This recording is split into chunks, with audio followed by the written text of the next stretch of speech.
एक बार की एक रियासत के मंत्री ने राजा को अपनी बेटी के विवाह समारोह में निमंत्रित किया।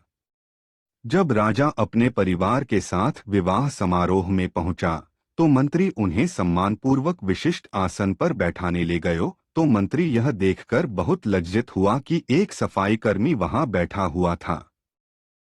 उसने सफाईकर्मी को सभी के सामने वहां से उठा फेंका और उसे बहुत डांटा। सफाईकर्मी ने बहुत अपमानित महसूस किया और बदला लेने की योजना बनाने लगा। अगले दिन सुबह जब वो राजा का कक्ष साफ कर रहा था, तभी वो जानबूझकर बड़बड़ाया, राजा कितने नादान हैं। उन्हें यह पता ही नहीं कि रानी और मंत्री के बीच क्या चल रहा है। राजा आधी नींद में था। यह क्या बकवास कर रहे हो? उसने पूछा। महाराज, मैं पूरी रात सो नहीं पाया। मैं तो नींद में बड़बड़ा रहा था, सफाईकर्मी जवाब में बोला। हालांकि उसकी बात सुनकर राजा के मन में संदेह के बीज पड़ गए थे। राजा अब मंत्री से चिढ़ने लगा और समय समय पर अपमानित करने लगा। एक दिन तो उसने द्वारपालों से यह तक कह दिया कि वे मंत्री को महल में घुसने ही न दें। मंत्री राजा के व्यवहार से बहुत चकित था, लेकिन कुछ विचार करने के बाद उसे समझ में आ गया कि सफाईकर्मी ही इसके लिए जिम्मेदार हो सकता है। मैंने उसका अपमान किया था और उसी का उसने बदला लिया है। अब मुझे उसे दोबारा प्रसन्न करना होगा, तभी वो राजा की निगाह में मेरा सम्मान दोबारा दिला सकता है, मंत्री ने सोचा।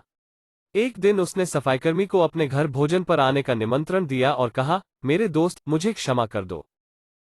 मैंने तुम्हारा अपमान किया था। मुझे गलती का एहसास हो गया है। इन सुंदर कपड़ों को उपहार के रूप में ग्रहण करो। चलो, मेरे साथ भोजन करो।